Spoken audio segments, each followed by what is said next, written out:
नमस्कार। विनय IAS academy के channel में आप सभी का स्वागत है। फ्रेंड्स, जैसा कि 7 जेपीएससी से पीटी से रिलेटेड जितने भी इम्पोर्टेंट क्वेश्चंस हैं वो डेली हमारे चैनल्स के तरफ से आपको डिस्कस किए जा रहे हैं। अभी जो है पीटी पेपर 2 झारखंड पेपर का जो क्वेश्चन है वो डिस्कस किया जा रहा है। डेली मिनिमम आपको 25 क्वेश्चंस जो है वो डिस्कस किए जाते हैं। ओके, चलिए फ्रेंड्स, आज के क्लास को स्टार्ट करते हैं। और हमारा फर्स्ट क्वेश्चन है आपका, एसपीटी एक्ट की धारा 24 के अनुसार किसी रैयत जोत की बिक्री, दान, वसीयत या बदले हेतु किया जाने वाला जो निबंधन है, ये निबंधन जो है वो किसके पास किया जाएगा?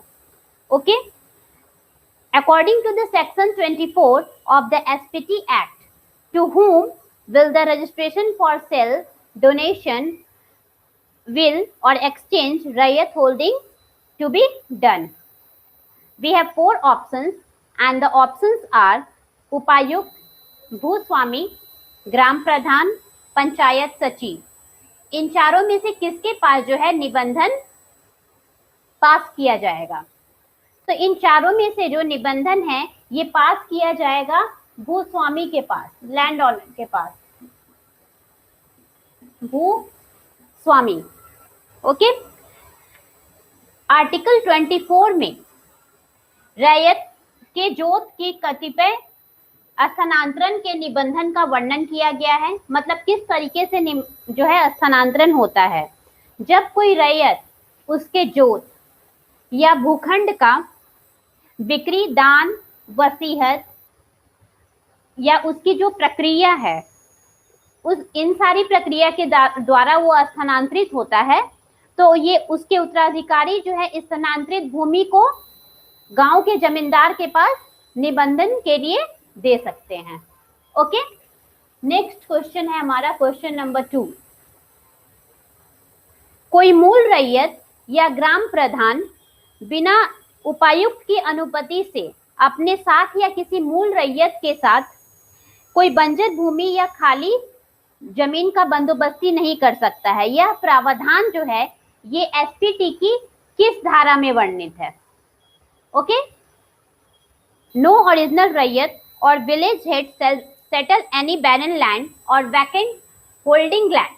Okay, vacant holding land with him with any original rayat without the permission of the deputy commissioner. The provision of SPT which section of the act deals with? Okay, we have 4 options: 29, 31, 33 and 35। इन चारों में से किस धारा में ये वर्णन जो है ये किया गया है? ओके, ये जो धारा है ये किस में वर्णित है? ये चैप्टर 4 में वर्णित है। और जिस धारा में ये सारे वर्णन दिए गए हैं ये है आपका आर्टिकल 29, यानी कि ऑप्शन ए। ये अध्याय 4 में वर्णित है। अध्याय 4 में टोटल जो है आपका 27 से लेके 42 तक आर्टिकल जो है वो डिस्कस किया गया है। 27 से लेकर 42 तक जितने भी प्रावधान दिए गए हैं वे सारे रैयतों से संबंधित हैं। धारा 29 के अनुसार जो मूल रैयत है उसके पास जो है खाली भूमि के बंदोबस्ती का जो है राइट नहीं है। वो खाली भूमि या बंजर भूमि का बंदोबस्ती जो है अपने अकॉर्डिंग नहीं कर सकता है। इसके साथ साथ ये उपायुक्त की अनुमति के बिना अपने साथ या किसी मूल रैयत के साथ भी बंदोबस्ती का कोई भी प्रावधान जो है नहीं रख सकता है। Okay, now next question.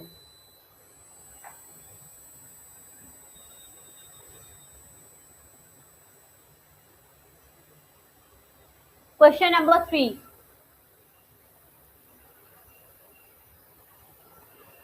राजस्व अधिकारी के द्वारा भूस्वामी की विशेषाधिकार युक्त भूमि होने या न होने का निर्णय सीएनटी एक्ट की किस धारा में वर्णित है? The decision of the revenue officer to be privilege land of land owner और not, in which section of the CNT act this is mentioned? किस एक्ट में जो है ये सारी चीजें जो है मेंशन की गई है? ओके, ऑप्शन है आर्टिकल 89, 105, 118 एंड 121।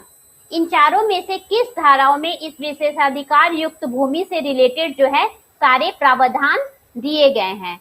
तो ये सारे प्रावधान जो हैं ये मेंशन किए गए हैं आपका आर्टिकल 121 में। आर्टिकल 121 में ये सारी चीजें जो है मेंशन की गई है, जो कि आपका चैप्टर 14 में है। ये आर्टिकल 121 किस अध्याय में है? चैप्टर 14 में है, जिसमें भूस्वामियों की विशेषाधिकार युक्त जो भूमि है उसके अभिलेखों का वर्णन है। इस धारा में भूस्वामी जो है अभिधारी के वेदन पर जो विशेषाधिकार युक्त भूमि है उसको अभिलेखित करने की शक्ति जो है राजस्व अधिकारी जिसके पास होता है उससे वे अपना सारा जो है कंसल्टेंट कर सकता है। ओके, नेक्स्ट है क्वेश्चन नंबर 4। झारखंड के मध्यकालीन घटनाक्रम में 1640 में किस राजा का राज्याभिषेक किया गया? 1640 में किस राजा का राज्याभिषेक किया गया? In the medieval events of Jharkhand which king was constructed in 1640? Options are दुर्जन साल, मेदिनी राय, रघुनाथ शाह, मुकुंद राय। इन चारों में से किसका राज्याभिषेक जो है 1640 में किया गया? मेदिनी राय का तो राज्याभिषेक का इस टाइम पे कोई सवाल ही नहीं उठता है, ना ही दुर्जन साल का। दो ऑप्शन है हमारे पास अभी बचे हुए, रघुनाथ शाह और मुकुंद राय। तो इन दोनों में से किसका किया गया है राज्याभिषेक इस टाइम पे? इस टाइम पे राज्याभिषेक आपका किया गया है रघुनाथ शाह का। Okay, option C is right. Okay, option C is right. जो रघुनाथ शाह हैं ये औरंगजेब के समकालीन थे। ये अत्यंत ही धार्मिक स्वभाव के एवं दानी व्यक्तित्व के थे, यानी ये वस्तुओं का दान करते थे। इनका जो स्वभाव था ये धर्म से काफी रुचि रखते थे। इन्होंने रांची में राम मोहन मंदिर का स्थापना किया, राम सीता मंदिर का भी स्थापना किया। ये जो राम सीता मंदिर है ये कहाँ है? ये चुटिया में है। ये जो है ये इम्पोर्टेंट क्वेश्चन है, राम सीता मंदिर का निर्माण किसके द्वारा कराया गया और ये जो राम सीता मंदिर है ये कहाँ स्थित है? Okay,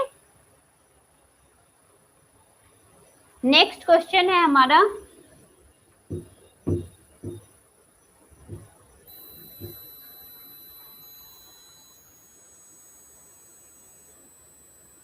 question number 5। शाइस्ता खां के द्वारा पलामू पर कब आक्रमण किया गया? When did Shaista Khan attack on Palamu? Options are 1641, 1642, 1643, 1644। Shaista खां ने पलामू पर जब आक्रमण किया था तो उस समय इसके समकालीन चेरो राजा कौन थे? तेज राय और प्रताप राय। और उसी समय इन्होंने जो है आपका 1642 में जो है पलामू पर आक्रमण किया था। ओके, और शाइस्ता खां ने 1642 में अभियान शुरू किया था और इस समय इसने किसको पराजित किया था? इसने पराजित किया है आपका प्रताप राय को। प्रताप राय को पराजित करने के साथ साथ इसने सबसे बड़ा एक कार्य किया था, इसने जो है 80,000 का वार्षिक नजराना जो है वसूला था वहां से। 80,000 का जो है नजराना ईयरली वाला इन्होंने वसूल किया था। कहां से? जब इन्होंने प्रताप राय को पराजित किया था। Okay, next question is question number 6। 1658 में पलामू में किसका शासनकाल आरंभ हुआ? Whose reign is started in Palamu in 1658? Options are Dalel Singh, Sarbuland Khan, Ram Shah and मेदिनी राय। इन चारों में से किसका शासनकाल जो है 1658 में स्टार्ट हुआ है? जो मेदिनी राय थे इनका शासनकाल स्टार्ट हुआ है आपका 1658 में।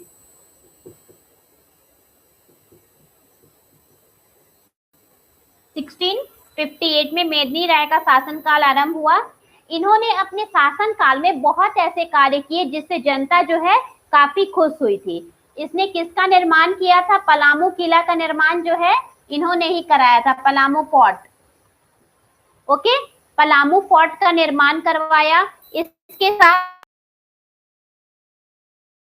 शासनकाल में किए जिसके वजह से इनको न्यासी राजा का नाम दिया गया। किसका नाम दिया गया? न्यासी राजा।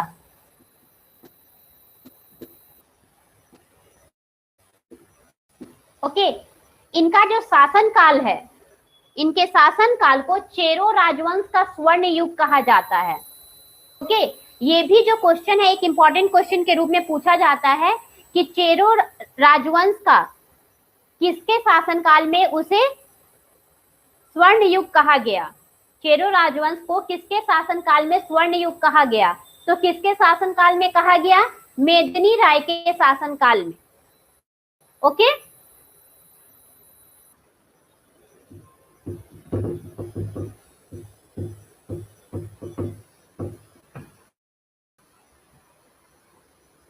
Question number 7।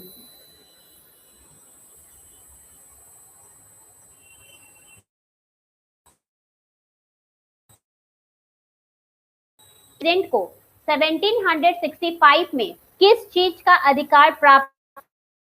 The agent of the Mughal Emperor Alam II of the East India Company acquired the rights of what in 1765?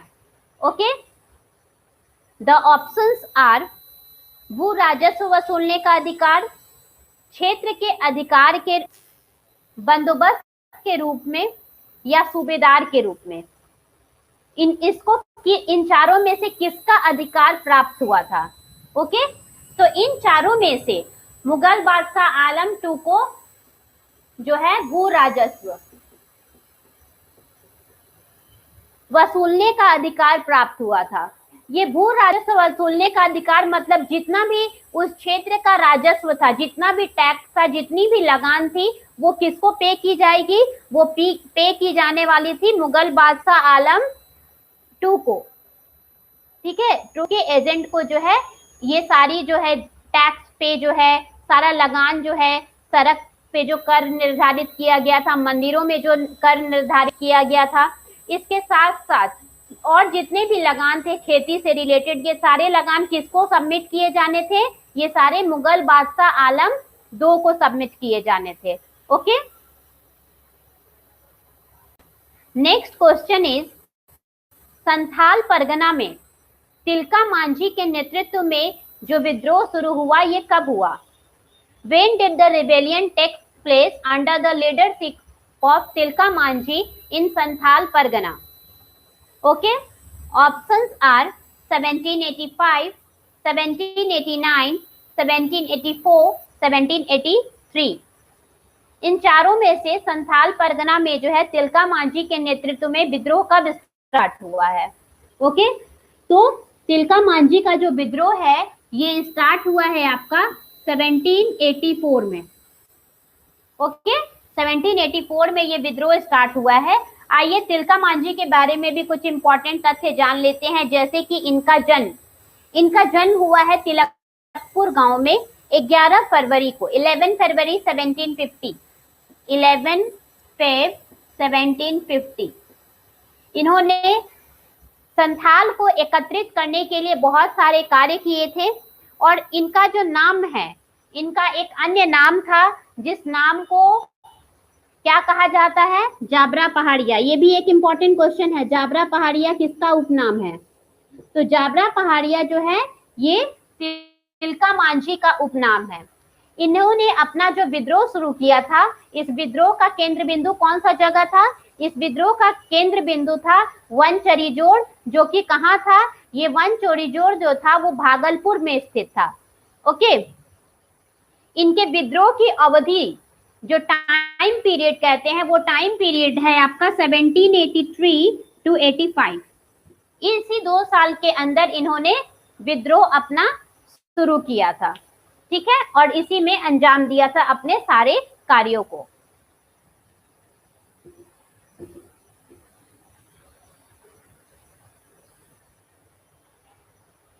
Next question है क्वेश्चन नंबर 9। ओके, रेड नामक अधिकारी की नियुक्ति किस परंपरागत शासन व्यवस्था में की जाती है? ओके, ऑप्शन आर जातीय पंचायत शासन व्यवस्था, नागवंशी शासन व्यवस्था, हो शासन व्यवस्था, ढोकलो सोहोर शासन व्यवस्था। इन चारों में से किसमें जो है ये शासन व्यवस्था में रेड नामक अधिकारी की नियुक्ति की जाती है? तो ये जो है नियुक्ति की जाती है आपका ढोकलो सोहोर शासन व्यवस्था में। किसमें नियुक्ति की जाती है? नियुक्ति की जाती है आपका ढोकलो सोहोर शासन व्यवस्था में। ढोकलो सोहोर गवर्नेंस सिस्टम, ढोकलो सोहोर गवर्नेंस सिस्टम में जो है ये शासन व्यवस्था में इसकी नियुक्ति होती है। ओके, ये जो शासन व्यवस्था है ये किस जनजाति की शासन व्यवस्था है? ये शासन व्यवस्था है आपका खड़िया ट्राइब्स की, खड़िया ट्राइब्स की शासन व्यवस्था है। ये जो ढोकलो सोहोर है इसका एक अर्थ होता है, ढोकलो का अर्थ होता है आपका बैठक और सोहोर का अर्थ होता है अध्यक्ष। इसमें समाज का बैठक और उसकी अध्यक्षता करना ही ढोकलो सोहोर का अभिप्राय है। ये जो शासन व्यवस्था है ये शासन व्यवस्था 3 लेवल पर काम करती है। इसका जो गवर्नमेंट सिस्टम है ये कितने लेवल पे काम करती है? ये 3 लेवल पे काम करती है। पहला जो है ग्राम स्तर पर, किस लेवल पे काम करती है? पहला पर काम करती है। ओके, दूसरा जो है ये काम करती है आपका खूंट स्तर पर और तीसरा ढोकलो स्तर पर। ओके, इन 3 स्तर पर जो है ये ढोकलो जो है अपना सारा कार्य करता है, पूरे कार्य को संचालित। क्वेश्चन नंबर 10, संथाल परगना में settlement regulation implemented in Santhal Pargana. Options are 1873, 1876, 1872 and 1875। सबसे पहले तो संथाल परगना में कुल कितने जिले आते हैं? संथाल परगना में आते हैं कुल, ये कौन कौन है? साहेबगंज, साहेबगंज,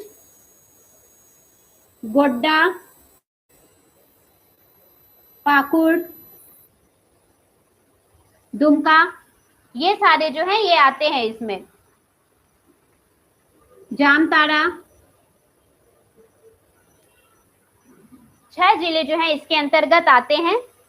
1980 के दशक तक जो है संथाल परगना जो है ये एक ही जिला था, जिसका मुख्यालय कौन था? उसका मुख्यालय जो था ये था दुमका। तो ये सेटलमेंट रेगुलेशन जो है ये कब लागू किया गया था? ये सेटलमेंट रेगुलेशन लागू किया गया है 1872 में। ओके, इसी के आधार पर जो भूमि राजस्व प्रशासन का संचालन जो है ये संथाल परगना क्षेत्र में अब तक चल रहा है। किसके अकॉर्डिंग में? 1872 का जो Santhal Pargana regulation, settlement regulation act जो लागू हुआ है इसी के अकॉर्डिंग में। ओके, इसी के अकॉर्डिंग से सारे वर्क जो है अभी भी कंप्लीट किए जा रहे हैं।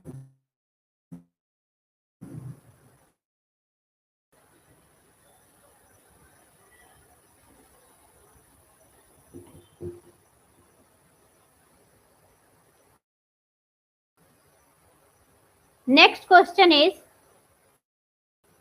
Question number 11। PK Banerjee, Santosh means Subodh Kumar, बिगन सोए, ये चारों व्यक्ति जो है ये किस खेल से संबंधित हैं? PK Banerjee, Santosh means Subodh Kumar and बिगोन सोए are related to which sport? Options are chess, football, hockey, archery. किससे रिलेटेड हैं?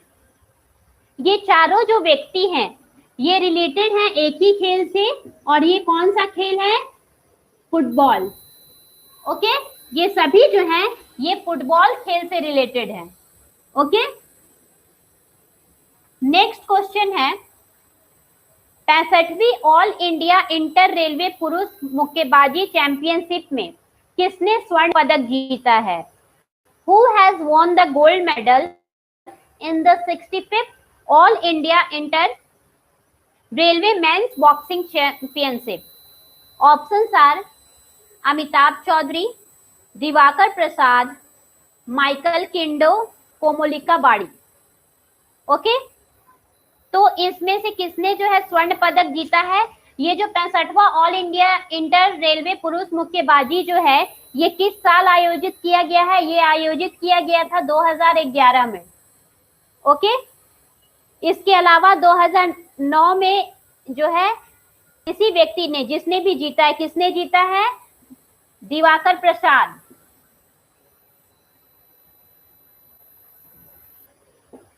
दिवाकर प्रसाद ने ये गोल्ड मेडल जो है जीता है। इसने 2009 में भी जो सीनियर राष्ट्रीय चैंपियनशिप हुई थी उसमें कांस्य पदक जीता था। और ये जो है झारखंड के अंतरराष्ट्रीय मुक्केबाज के रूप में जाने जाते हैं। कौन? Diwakar Prasad. Okay,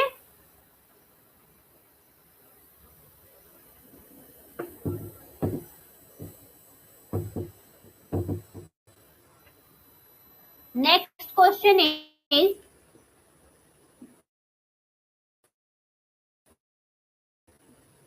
question number 3। राष्ट्रीय तैराकी प्रतियोगिता 2016 कहां आयोजित किया गया था? Where was the national swimming competition 2016 is held? Options are Ranchi, Latehar, Dumka, Jamshedpur. Which is the right answer? ये जो प्रतियोगिता है ये कब आयोजित किया गया था? इसमें जो है कर्नाटक राज्य जो है ये फर्स्ट प्लेस पे आया था। इस प्रतियोगिता में झारखंड को कोई भी पदक हासिल नहीं हुआ था। और ये जो प्रतियोगिता है ये आयोजित किया गया था आपका रांची जिले में, जिसमें कि झारखंड ने एक भी पदक हासिल नहीं किया था और कर्नाटक जो था ये प्रथम स्थान पर था। और कर्नाटक को फर्स्ट प्लेस जो है ये 246 स्कोरिंग के साथ मिला था। ये जो फर्स्ट प्लेस है कर्नाटक को। Okay, next question is question number 14। Okay, Abdul Hamid पुरस्कार किस स्तर पर दिया जाता है?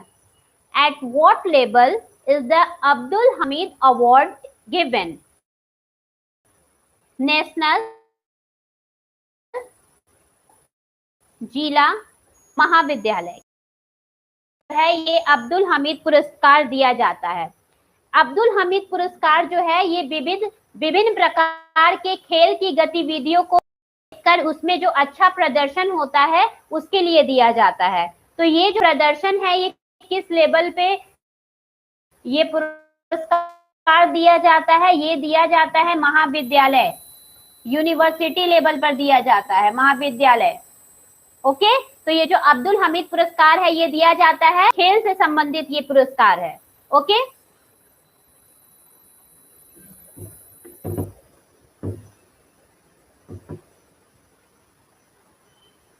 Next question is question number 15।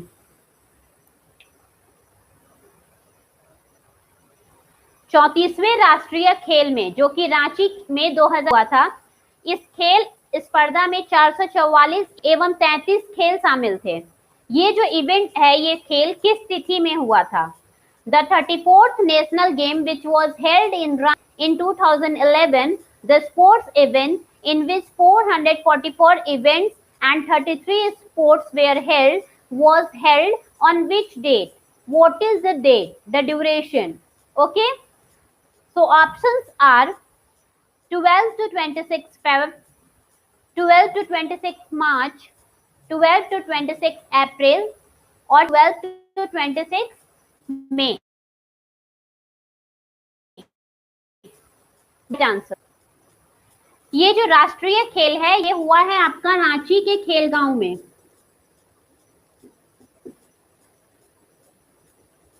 Ranchi के खेलगांव में है हुआ था, और इसके साथ ही इसमें जमशेदपुर और धनबाद में भी इस प्रतिस्पर्धा का आयोजन हुआ है। लेकिन ये जो डेट है ये किस डेट में हुआ है? ये हुआ है आपका 12 to 26 Feb. Okay, 12 to 26 Feb में के बीच में जो है ये गेम हुआ है। Next question is,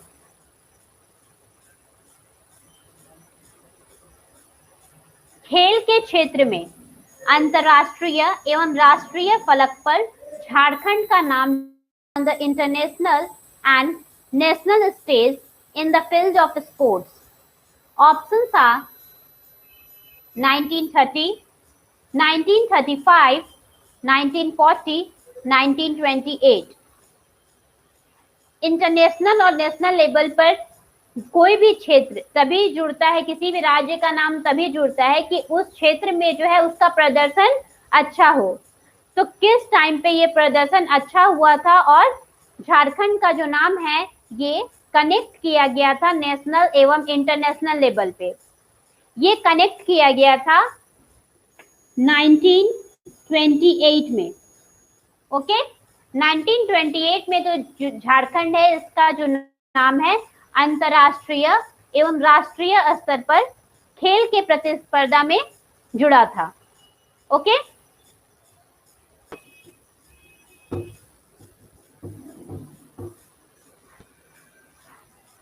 next question is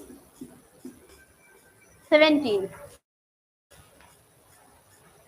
ग्रह का फेर झारखंड का प्रथम नाटक, इसकी रचना किसके द्वारा की गई थी?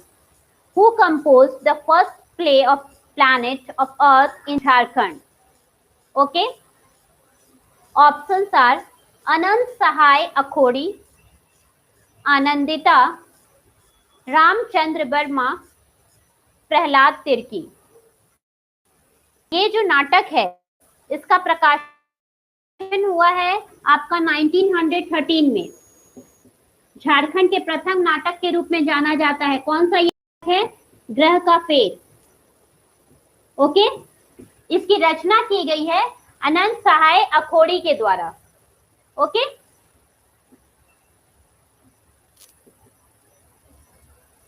अनंत सहाय अखोड़ी के द्वारा।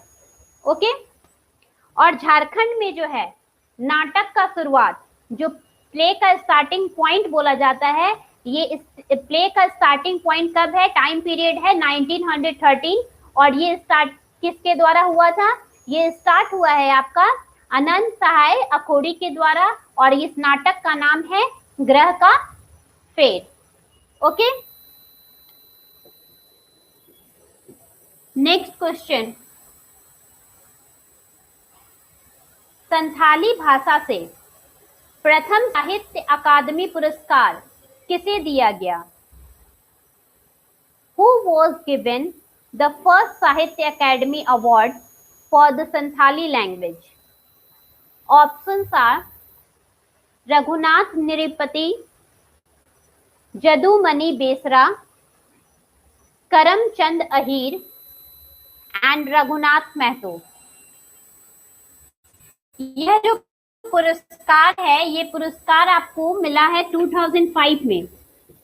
ये पुरस्कार जो है प्रथम भाषा में साहित्य अकादमी पुरस्कार किसको मिला? यह पुरस्कार जो है ये मिला है जदुमणि बेसरा को। जदुमणि बेसरा को ये अवार्ड 2005 में मिला है। और ये अवार्ड किसके लिए मिला है? किस रचना के लिए? ये इन्होंने एक कविता लिखा था, कविता संग्रह, और उसका नाम क्या है? उस कविता संग्रह का नाम है भावना। किस कविता संग्रह के लिए ये अवार्ड उन्हें दिया गया? ये अवार्ड दिया गया है उनको भावना कविता संग्रह के लिए। और ये अवार्ड जो है प्रथम अवार्ड है संथाली भाषा का साहित्य अकादमी अवार्ड।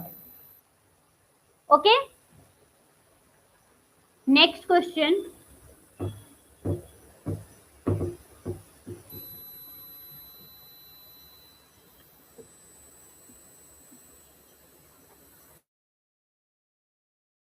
19 किस लेखक के द्वारा पंच परगनिया शिष्ट साहित्य में कबीर पंथी विचारधारा को सबसे ज्यादा महत्व दिया गया है? By which author the Kabir Panthi ideology was given the most importance in Panch Parganiya language literature? Options are Veni Ram, Ignis, Sobran, Teklal. इन चारों में से किसने जो है कबीर की धाराओं को, विचारधाराओं को जो है काफी महत्वता दिया है पंच परगनिया शिष्ट साहित्य में? ओके, ये जो पंच परगनिया भाषा है ये बोला जाता है किन किन क्षेत्रों में? बुंडू, तमार, सोनाहातू और सिल्ली, इन क्षेत्रों में बोला जाता है। ये जो भाषा है ये आपका कौन से भाषा परिवार का सदस्य है? ये सदस्य है आर्य भाषा परिवार का। तो किसके द्वारा कबीर पंथी विचारधारा को जो है आपका आयोजित महत्व दिया गया था? ये दिया गया है आपका सोबरन के द्वारा। किसके द्वारा दिया गया है? सोबरन के द्वारा। ओके, इस भाषा में लोकगीत तथा जो लोक कथा है इनकी व्यापक रचनाओं का वर्णन है।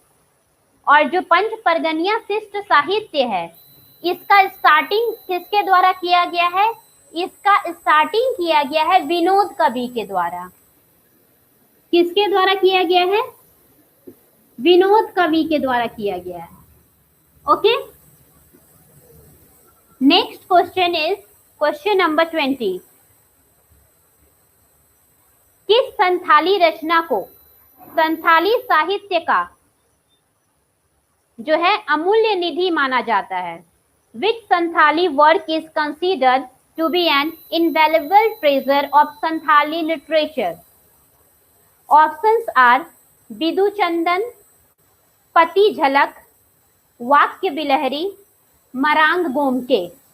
इन चारों में से किसको जो है संथाली साहित्य का अमूल्य निधि माना जाता है? ये माना जाता है आपको विदु चंदन को। ओके, किसको माना जाता है?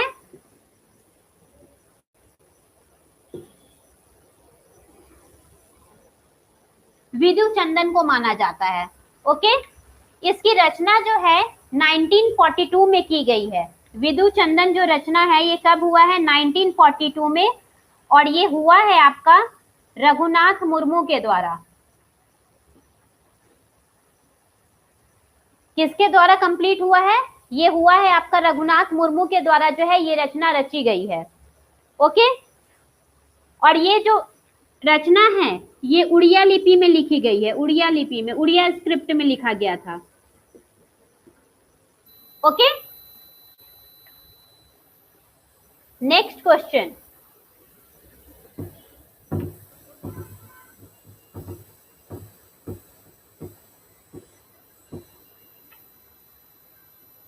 Question number 21। मैंने छोटा नागपुर के कोयला खनन से एक हीरा को ढूंढ निकाला है। झारखंड के हिंदी कहानी के विकास के दौरान यह किसके द्वारा कहा गया? ऑप्शंस आर राधा कृष्ण, प्रेमचंद, वल्लभ भाई सहाय, सोमनाथ। किसके द्वारा कहा गया है? मैंने छोटा नागपुर के कोयला खनन से हीरा ढूंढ निकाला है, यह कथन जो है ये कहा गया है प्रेमचंद्र के द्वारा। किसके द्वारा कहा गया है? प्रेमचंद्र के द्वारा जो है ये कथन कहा गया है। ओके, झारखंड में जो हिंदी का विकास काल है ये 3 चरणों में विभाजित है।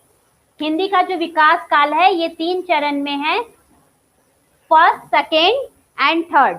ओके, आरंभिक काल जो पहला है वो कौन सा काल है? आरंभिक काल। ओके, ये आरंभिक काल है।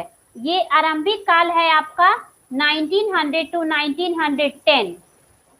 ओके, इसके बाद है दूसरा जिसको विकास काल से जाना जाता है, विकास काल।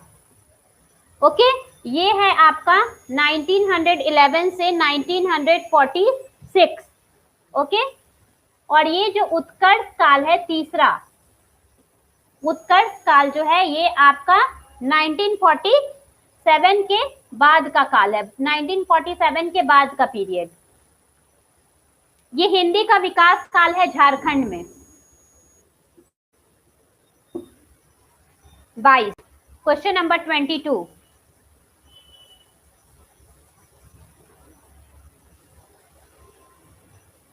साक्षर भारत मिशन जिसकी शुरुआत 8 दिसंबर 2009 को अंतर्राष्ट्रीय साक्षरता दिवस के अवसर पर किया गया, ये झारखंड में कब स्टार्ट हुआ? ओके,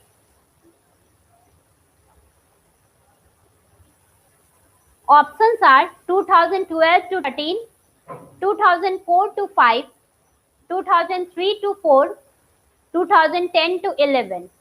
झारखंड में इसका टाइम पीरियड कब है? ये वर्ल्ड लेवल में तो स्टार्ट हो चुका था, झारखंड में इसका टाइम पीरियड है आपका 2010 to 11, 2010 से 11 के बीच में शुरू हुआ। ओके, ये केंद्र सरकार के द्वारा जो है पोषित योजना है। इस योजना का मुख्य लक्ष्य था 15 वर्षीय आयु से ज्यादा जितने भी लोग हैं, ओके, जो भी वयस्क हैं, उनको कार्यात्मकता साक्षरता प्रदान करना। ओके, ये लोग इतने साक्षर हो जाएं कि कम से कम जो है अपने बारे में सही डिसीजंस ले सके। और इसमें सबसे ज्यादा इंक्लूड किसको किया गया था? गैर अनुसूचित जाति, जनजाति, अल्पसंख्यक जो थे, मुस्लिम आबादी और अन्य वंचित वर्ग जो थे, इन सभी को इंक्लूड किया गया था इस परियोजना के अंतर्गत। Okay, next question.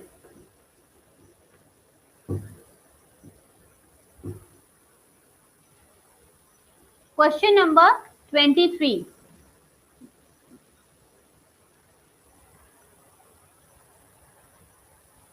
झारखंड के गांव में खेल के सुधार के लिए किस योजना की शुरुआत की गई है? Which scheme has been started for the improvement of sports in the village of Jharkhand? Schemes are gram Kamal club योजना, खेल प्रशिक्षण योजना, युवा खेल एनजीओ योजना एंड जयपाल सिंह खेल योजना। किस योजना के अंतर्गत जो है खेल सुधार जो है शुरू किया गया? कौन सा योजना है?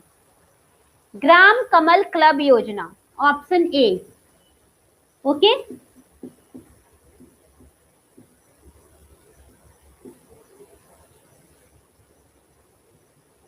इस योजना का शुरुआत हुआ है। ठीक है, इसमें जो है 11 सदस्य रखे गए, जिसमें कि एक सचिव और एक उपाध्यक्ष।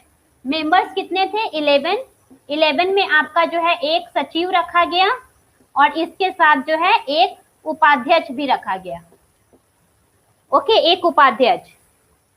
प्रत्येक ग्राम क्लब को जो है आपका 10 लाख रुपए पंचायत स्तर पर दिया गया और इसके साथ साथ 2 लाख प्रखंड स्तर पर और 5 लाख का जो राशि है विकास कार्य रेखा को देखकर दिया गया है। तो ये है गांवों में खेल को सुधार करने के लिए जो कदम है सरकार के द्वारा उठाए गए हैं। Okay, number 24। भारत छोड़ो तथा अधिक अन्न उपजाओ, ये किसका प्रसिद्ध नाटक है? Quit India and get more production of food is the famous play of, ये किसका नाटक है? गोस्वामी, बाल मुकुंद प्रणाली, राधा कृष्ण, रतन वर्मा। ये किसका प्रसिद्ध नाटक है? ये जो है ये राधा कृष्ण का प्रसिद्ध नाटक है। ओके, राधा कृष्ण का जो नाटक होता है ये काफी प्रसिद्ध होता है और ये उन्हीं प्रसिद्ध नाटकों में से एक नाटक है। कौन सा नाटक? अंग्रेजों का जो भारत छोड़ो तथा अधिक अन्न उपजाओ। ओके, नेक्स्ट क्वेश्चन इज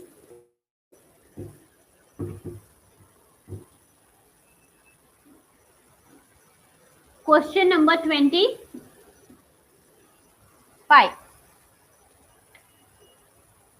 हो साहित्य की रचना पिंगुआ रुमोल किसके द्वारा रचित है? The composition of Ho literature Pingua Rumol is composed by whom? Options are Motilal Berwa, Upendra Narayan Pingua, Kamal Lochan Koda, Bhimrao Solanki. इन चारों में से किसके द्वारा ये रचना किया गया है? हो साहित्य का आरंभ काल क्या है? हो साहित्य का आरंभ काल है आपका 19th सेंचुरी, या इस टाइम से ये जो है स्टार्ट हुआ था। और इसका जो प्रथम महाकाव्य है वो क्या है? हो दूर। ये जो है हो साहित्य का प्रथम महाकाव्य है। ओके, तो ये जो पिंगुआ रुमोल है ये किसके द्वारा शुरू किया गया था? ये शुरू किया गया है आपका उपेंद्र नारायण पिंगुआ के द्वारा। उपेंद्र नारायण पिंगुआ के द्वारा शुरू किया गया है। ओके, और ये जो हो दूर है इसकी रचना जो है W.J. Archer,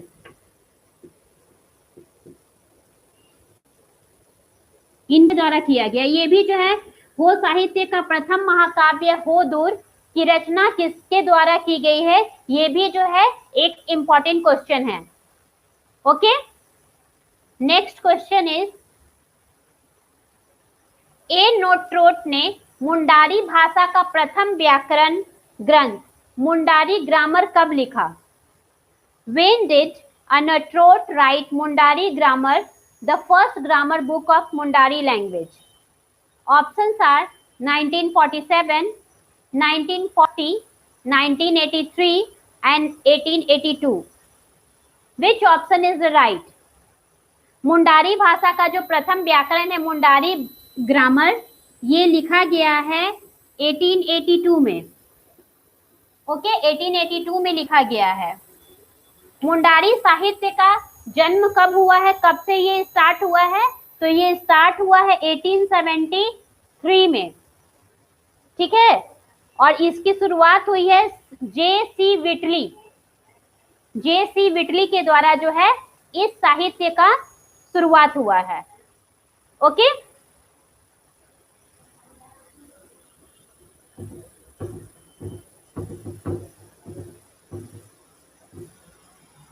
next question is question number 27। राज्य आपदा प्रबंधन प्राधिकरण का गठन किसके द्वारा होता है? State disaster management authority is constituted by राज्यपाल, मुख्यमंत्री, कार्यकारिणी सचिव, राष्ट्रीय कार्यकारी समिति। ये जो आपदा प्रबंधन प्राधिकरण है इसके निर्देश के अनुसार जो है राज्य जो है विभिन्न योजनाओं को संचालित करता है और इसके साथ साथ उपायुक्त के प्रावधान निर्धारित करता है। तो इसका गठन किसके द्वारा होता है? इसका गठन होता है गवर्नर के द्वारा, राज्यपाल के द्वारा। किसके द्वारा होता है? इसका गठन होता है राज्यपाल के द्वारा। Okay, next question is question number 28। Wilkinson rule के तहत किसी वाद के निर्णय से अगर कोई व्यक्ति संतुष्ट नहीं है तो और वह दूसरी अदालत में अपील करना चाहता है परंतु वह व्यक्ति बहुत गरीब हो तो वह कौन सा स्तंभ कागज में लिखकर अपना आवेदन दे सकता है? Under Wilkinson rule, if a person is not satisfied with the decision of a suit, then he wants to appeal in another court. But if he is very poor, then he can write his application by writing in which stamp paper? Okay, options are Schedule B, number 8, Regulation 10, Schedule C, number 9, Regulation 12, Schedule D, number 10, Regulation 113, Schedule E, number 11, Regulation 14। इन चारों में से किस stamp paper में जो है वो लिख सकता है? तो वो लिख सकता है आपका ए, शेड्यूल बी। जो है वहां के निर्णय से संतुष्ट नहीं है और वो फिर से दूसरी अदालत में अपील करना चाहता है तो वो जो है डायरेक्टली जो है सारा, और वो गरीब है तो वो इस स्टाम्प कागज में अपना एप्लीकेशन जो है लिखकर आवेदन दे सकता है। Okay, that's all for today. Thank you for joining the class. Next class में फिर नए क्वेश्चंस के साथ मिलेंगे। Thank you.